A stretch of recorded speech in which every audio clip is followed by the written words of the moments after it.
तो चलिए दोस्तों, हम एक फिर से नए जो है पाठ को लाए हैं। क्लास 10 का 3 पाठ आप लोग को जो अच्छी तरह से समझा दिए थे, और ये जो है 4 पाठ है संस्कृत का।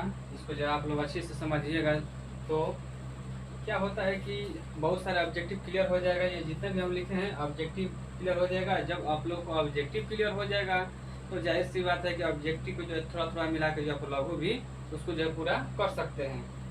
तो देखिए जो है इस पाठ का क्या नाम है, 4 पाठ का संस्कृत साहित्य लेखिका। संस्कृत साहित्य लेखिका इस पाठ का नाम है। इस पाठ में जो है संस्कृत साहित्य लेखिका इस पाठ का नाम है। 4 पाठ का क्या नाम है जो क्लास 10 का है, संस्कृत साहित्य लेखिका। यानी संस्कृत साहित्य लेखिका कहने से मेरा यह तात्पर्य है कि संस्कृत साहित्य जैसे हिंदी साहित्य होता है वैसे ही क्या होता है, संस्कृत साहित्य भी होता है। तो साहित्य आखिर किसे कहा जाता है? तो कहा जाता है कि ज्ञान के संचित कोश को ही क्या कहा जाता है, साहित्य। ज्ञान के संचित कोश को ही क्या कहा जाता है, साहित्य। जैसे मान लीजिए कि अगर कोश क्या है, जैसे नहीं होता है कि कोच कोच कहीं रख दिया जाता है, उसी ज्ञान को कोच के कहीं रख देंगे, उसको क्या कहते हैं, साहित्य। जैसे मान लीजिए कि मेरा कुछ ज्ञान है, अरे मेरा छोड़िए ना, जैसे मान लीजिए कि जो भी वैज्ञानिक लोग हैं जो उनका सोच था, उनका ज्ञान था, उन ज्ञानों के क्या किया गया, उन ज्ञानों को जो है कहीं जो है एक जो है किताब में चाहे कहीं जो उसको इकट्ठा करके कहीं लिखकर जो है रख दिया गया था, ताकि हमारी जो नई पीढ़ी है उसको जो है पढ़ के उस ज्ञान को जो है आगे जानेगी और नया नया जो आविष्कार उस ज्ञान के माध्यम से करेगी।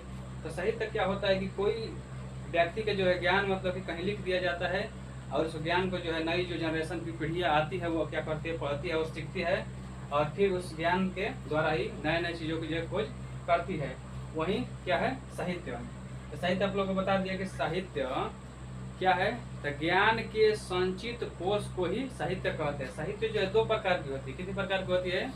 साहित्य जो है 2 प्रकार की होती है। एक होता है गद्य साहित्य और एक होता है पद साहित्य। एक होता है पद साहित्य, एक होता है गद्य साहित्य, एक होता है पद साहित्य। पद साहित्य को जो काव्य साहित्य भी बोलते हैं। गद्य साहित्य में क्या होता है कि कहानी, लेख, पत्र, निबंध इत्यादि जो लिखे जाते हैं, इसमें जो है काव्य लिखे जाते हैं, यानी कविता लिखे जाते हैं, गजल लिखे जाते हैं, गीत लिखे जाते हैं, संगीत लिखे जाते हैं, इसमें काव्य में चाहे पद में। आप लोग साहित्य समझ में आ गया। तो ये संस्कृत साहित्य है। संस्कृत साहित्य लेखिका, यानी लेखिका का मतलब होता है कि लेखक, लेखिकाएं, यानी जैसे पुरुष लोग जो लिखते हैं उसको क्या बोलते हैं, लेखक। वैसे ही जब स्त्री लोग क्या करने लगेगी, जब लिखेगी कोई काव्य चाहे कविता चाहे कहानी लिखेगी, उसको क्या बोला जाएगा, लेखिका। क्या बोला जाएगा, लेखिका। इस पाठ में जो है संस्कृत साहित्य लेखिका पाठ में मुख्य रूप से किनके बारे में चर्चा किया गया है, नारी लेखिकाओं के बारे में चर्चा किया गया है। फिर से हम बता रहा हूँ, देखिए सुनिए ध्यान से।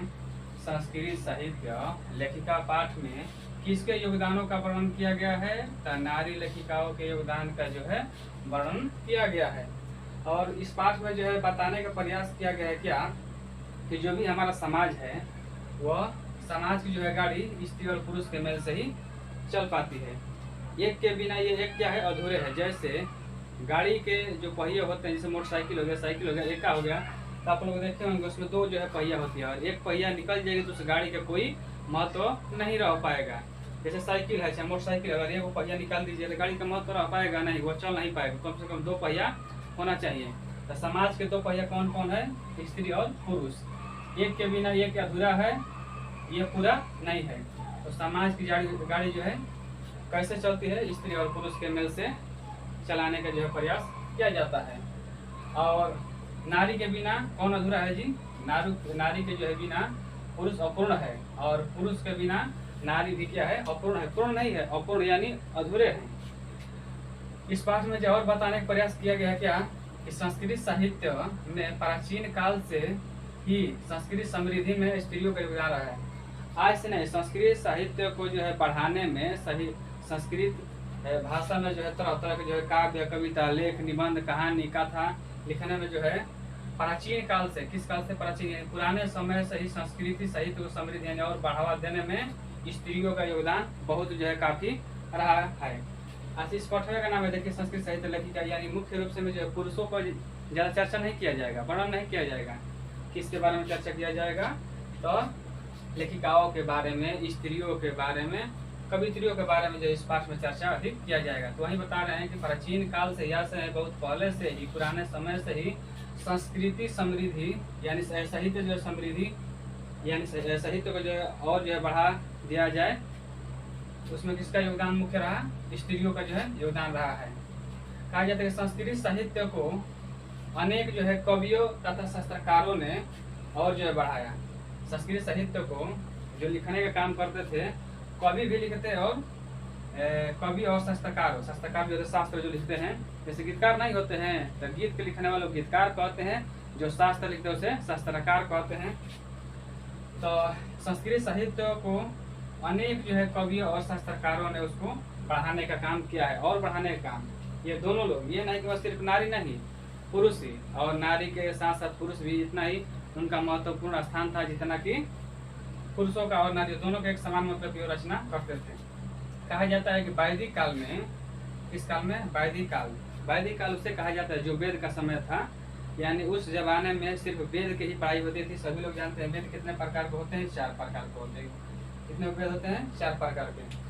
तो वैदिक काल में यानी जिस काल में वेदों की पढ़ाई होती थी, उस काल में शास्त्र और काव्य की जो रचना होता था, शास्त्रों चाहे काव्य का जो रचना होता था, कविता का जो शास्त्र लिखाता था, उसमें पुरुष के समान जो है स्त्रियां भी उसमें अपने भागीदारी निभाती थी। कौन? स्त्रियां भी अपना निभाती थी, पुरुष के भांति भी स्त्रियां भी शास्त्र और काव्य के लिखने में, चाहे संरक्षण करने में, चाहे रक्षा करने में, उनको जो है बहुत ये तत्पर रहती थी। इस काल में, वैदिक काल में। अब जो है कहा जाता है कि वैदिक युग में स्त्री एवं स्त्री पत्नियां दोनों मंत्रों की रचना करते थे। क्या करते थे? वैदिक काल में जितने भी मंत्र होते थे, सिर्फ ऋषि ही नहीं, ऋषि पत्नियां यानी उनके पत्नियां भी मंत्र यानी जो भी मंत्र नहीं होता है उसको जो है रचना करने में ये दोनों लोगों का मुख्य जो है स्थान रहता था। उनके जो पति भी रचते थे और पत्नियां भी है मंत्र का रचना करते थे। किस युग में जी? वैदिक युग में ये दोनों जो है रचना करने का काम करते थे। कहा जाता है कि ऋग्वेद में 24 जो है लेखिकाओं का जो है वर्णन किया गया। कितने? ऋग्वेद में याद रखिएगा, ये जो कई बार जो है ऑब्जेक्टिव में पूछ भी चुका है कि ऋग्वेद में कितनी ऋषिकाओं का वर्णन किया गया है, चाहे लेखिकाओं का वर्णन किया गया है। ऋषि पत्नियां या कहिए लेखिका या कहिए कवित्री, ऋग्वेद में 24 जो है उल्लेखित किया गया है, और अथर्ववेद में 5 जो है ऋषिकाओं को जो है वर्णन किया गया है, चाहे लेखिकाओं का वर्णन किया गया है। इस बात को जो आप लोग पकड़ के रख लीजिएगा। ऋग्वेद में जो 24 ऋषिकाओं का जो वर्णन किया गया है, अथर्ववेद में 5, और 5 जो है यह नाम दिया गया है ऋषि पत्नियों को चाहे कवित्रियों का। कौन कौन है? अथर्ववेद 24 को दिया नहीं दिया है, लेकिन 5 को इस पाठ में दिया है। इन लोगों का नाम याद कर लीजिएगा। यमी है, अपाला है, उर्वशी है, इंद्राणी है, वगाम घृणी है। यही 5 जो है ऋषि पत्नियां है। आप पूछ सकता व्यक्ति में कैसे कि अपाला जो है यह किस वेद में इनको चर्चा किया गया है? अथर्ववेद में। यमी जो ऋषिका है, चाहे ऋषि पत्नियां है, चाहे यमी जो है लेखिका है, किस वेद में इनके बारे में चर्चा किया गया है? तो अथर्ववेद में चर्चा किया गया। इंद्राणी है, इंद्राणी जो है किस वेद में इनको जो है चर्चा किया गया है? तो अथर्ववेद में किया गया है। याद रखिएगा आप लोग। अब कहा जाता है कि याज्ञवल्क की जो पत्नी थी, याज्ञवल्क की जो पत्नी थी कौन थी? मैत्रेयी। याद रखिएगा, याज्ञवल्क की पत्नी कौन थी? मैत्रेयी। और मैत्रेयी ने ही बृहदारण्यक के उपनिषद में क्या कहा है? जो मैत्रेयी है ना, याज्ञवल्क की पत्नी, क्या कहलस की कौन उपनिषद में? बृहदारण्यक के उपनिषद में। उपनिषदों की संख्या आप लोगों को मंगलम पाठ में बताए होंगे कितना होता है? 108। जैसे में हो जाएगा मुंडक उपनिषद, कंठोपनिषद, श्वेताश्वर उपनिषद, ईश्वास्य उपनिषद। और सही क्या है? बृहदारण्यक के उपनिषद में मैत्रेयी ने कहा है क्या? उसमें दार्शनिक सिद्धांत को जो है, दार्शनिक सिद्धांत उसमें प्रकट किए हैं। यानी मैत्रेयी ने बृहदारण्यक के उपनिषद में दार्शनिक सिद्धांत के बारे में बताई है। कौन बताई है? मैत्रेयी ने। और दार्शनिक सिद्धांत में ही अपने पति के बारे में क्या बताया उन्होंने? दार्शनिक सिद्धांत में ही अपने याज्ञवल्क यानी पति के बारे में आत्म ज्ञान की जो शिक्षा मिलती है। याद रखिएगा कि याज्ञवल्क्य की पत्नी मैत्रेयी ने बृहदारण्यक उपनिषद में दार्शनिक सिद्धांत को जो है प्रकट किया है, और दार्शनिक सिद्धांत में याज्ञवल्क्य के आत्म तत्व की जो शिक्षा मिलती है। तो पूछ सकता है ऑब्जेक्टिव में दार्शनिक सिद्धांत में किसके आत्म तत्व की जो है चाहे आत्मज्ञान की जो शिक्षा मिलती है, तो याज्ञवल्क्य के। और पूछ सकता है ऑब्जेक्टिव में बदल कैसे, याज्ञवल्क्य के आत्मज्ञान की शिक्षा किसमें मिलता है, तो दार्शनिक सिद्धांत में जो है मिलता है। किसने किया है, तो मैत्रेयी ने किया है। किस उपनिषद में किया है, तो बृहदारण्यक उपनिषद में किया है। अब आगे हम लोग बढ़ते हैं। देखिए क्या होता है कि जनक के सभा, वही जनक जो सीता जी के बाबू थे, वही जनक के सभा में शास्त्रार्थ कुशल, शास्त्र में जो है कुशल, शास्त्र में जो है पारंगत यानी एकदम निपुण कौन थी, गार्गी। याद रखिएगा जनक के सभा में शास्त्रार्थ कुशल अच्छा पारंगत कौन थी, गार्गी थी। और जो है गार्गी क्या थी, एक वक्ता यानी जो है नहीं होता है बोलने वाला स्पीच, इसको बोलते हैं भाषण। जो भी जनक के सभा में कार्य होता था बोलने का, वही काम करती थी कौन, गार्गी जो है करती थी। और इसका जो है महाभारत में भी चर्चा किया गया, किसका, गार्गी का उल्लेख किया गया है महाभारत में भी। महाभारत में अनेक स्त्रियों का वर्णन जो वेदांत का ज्ञान रखती थी। कहा जाता है कि महाभारत में अनेक स्त्रियों का, एक नहीं बहुत सारी स्त्रियों का, लेखिकाओं का जो है वर्णन किया गया है। और ये लोग क्या करते थे, महाभारत के समय में भी वेदांत का ज्ञान रखती थी। तो पूछ सकते हैं कि किसमें चर्चा किया गया है कि स्त्रियां लोग वेदांत का जो है ज्ञान रखती थी। तो महाभारत में भी चर्चा किया गया है कि स्त्रियां जो थी, लेखिकाएं थी, जो वेदांत का ज्ञान रखती थी। अब कहा जाता है कि लौकिक संस्कृत साहित्य में सभी लोग जानते हैं कि सबसे पुरानी भाषा हमारी कौन है, संस्कृत। सबसे पुरानी भाषा हमारी कौन है, संस्कृत। संस्कृत को जो है दो भागों में बांट दिया गया था। कितने भागों में, संस्कृत को जो है दो भागों में खंड कर दिया गया था। एक जो है वैदिक संस्कृत, एक था वैदिक संस्कृत, एक था कौन, वैदिक संस्कृत, एक था लौकिक संस्कृत। एक था कौन, लौकिक संस्कृत। संस्कृत सबसे पुरानी भाषा है। संस्कृत को जो दो भागों में बांट दिया गया था, एक वैदिक संस्कृत, एक लौकिक संस्कृत। वही कह रहा है कि लौकिक संस्कृत में जो साहित्य की रचना जो करने वाली कवित्रियाँ थी, वो कितने कवित्रियों का वर्णन किया गया है, 40 कवित्रियों का जो वर्णन किया गया है। तो याद रखिएगा लौकिक संस्कृत साहित्य में 40 कवित्रियों का वर्णन किया गया है। और 40 कवित्रियों का जो है पद यानी काव्य यानी कविता कितना मिलता है जी, 150, यानी 150 जो है 40 कवित्रियों का पद जो है स्पष्ट रूप से देखने को जो है मिलता है।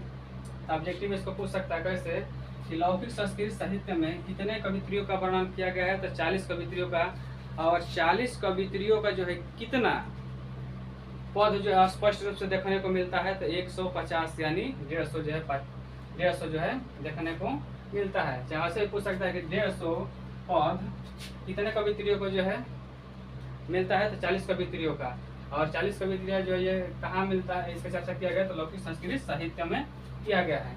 अब जो है लौकिक संस्कृत साहित्य में जितनी भी कवित्रियाँ थी, जितनी क्या है 40 को है। 40 कवित्रियों में से सबसे प्रथम स्थान किसका माना जाता था, विजयांका का। किसका माना जाता था, विजयांका का जो है स्थान माना जाता था। और विजयांका का रंग कैसा था, श्याम वर्ण यानी सांवला रंग की बेचारी। लेकिन ये जो है इतना जो है पढ़ने लिखने में तेज थी, ये शास्त्र को जो है रचना करने में इतना तेज थी, और संस्कृत में इनका इतना ज्ञान था।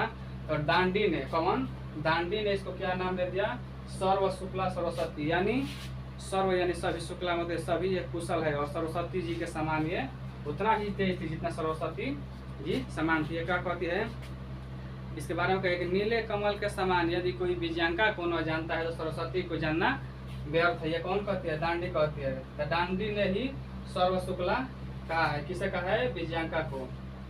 तो और से पूछ सकता है ऑब्जेक्टिव कि सर्व शुक्ला किसे कहा गया, तो दांडी को कहा गया। किसने कहा, सर्व शुक्ला सरस्वती किसे कहा गया, तो विजयांका को कहा गया। किसने कहा, तो दांडी ने कहा। तो सुनिए, सर्व शुक्ला सरस्वती किसे कहा गया, तो विजयांका को कहा गया।